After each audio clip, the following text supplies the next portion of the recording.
ഒരു TV ചാനലിൽ കണ്ടിട്ട് യൂട്യൂബിൽ കയറി സെർച്ച് ചെയ്ത് റെസിപ്പി കണ്ടുപിടിച്ച ഒരു ഐറ്റമാണിത്. അങ്ങനെ ഞാനിതൊന്ന് ഉണ്ടാക്കി നോക്കി. അടിപൊളി ടേസ്റ്റായിരുന്നു. അപ്പോൾ അത് നിങ്ങളെ കൂടെ ഒന്ന് കാണിക്കാമെന്ന് കരുതിയിട്ടാണ് ഞാൻ ഈ വീഡിയോ ഇപ്പോൾ ഇടുന്നത്.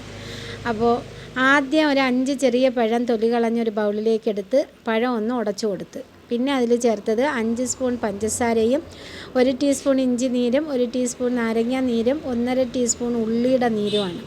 അതെല്ലാം കൂടി ഒന്ന് മിക്സ് ചെയ്തിട്ട് വീണ്ടും ഒന്നുകൂടി ഒന്ന് ഉടച്ച് എടുത്തിട്ടുണ്ട്. ഇനി ഇതിൽ ചേർക്കുന്നത് 2 സ്പൂണോളം ഗ്രേറ്റ് ചെയ്ത ശർക്കരയും 12 ചുമന്ന ചെറിയ ഉള്ളി ചതച്ചതുമാണ്. ഇനി നമുക്ക് ഇതെല്ലാം കൂടി ഒന്ന് മിക്സ് ചെയ്ത് കൊടുക്കാം. ഇനി 1/2 കപ്പ് കുറുകിയ തേങ്ങാപ്പാലും കൂടി ഈ പഴത്തിൻ്റെ കൂട്ടിലേക്ക് ഒഴിച്ച് നമുക്ക് നല്ലതുപോലെ ഒന്നുകൂടി ഒന്ന് മിക്സ് ചെയ്യണം.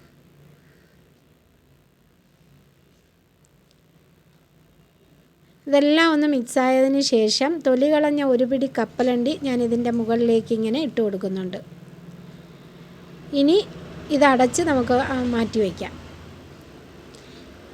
അപ്പോൾ ഒരു ചട്ടി അടുപ്പിൽ വെച്ച് 1 ടീസ്പൂൺ നെയ്യൊഴിച്ച് ചൂടാകുമ്പോൾ അവൽ ചേർത്തൊന്ന് വറുത്ത് കൊടുക്കാം.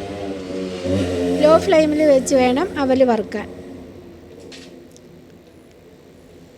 അവൽ ഇതേപോലെ കയ്യിലെടുത്തൊന്ന് പ്രസ് ചെയ്യുമ്പോൾ നല്ല ക്രിസ്പി ആയിട്ട് പൊടിഞ്ഞു വരുന്ന സമയത്ത് നമ്മൾ ഫ്ലെയിം ഓഫ് ചെയ്ത് അവൽ ഒരു പ്ലേറ്റിലേക്ക് മാറ്റാം.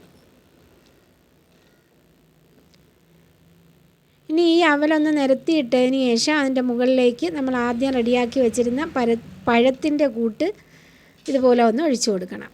ഇനി അവലും പഴവുമായിട്ട് മിക്സ് ചെയ്ത് കഴിച്ചാൽ നമ്മൾ അടിപൊളി ടേസ്റ്റുള്ള കൊച്ചി കോയ ഇവിടെ റെഡിയായി.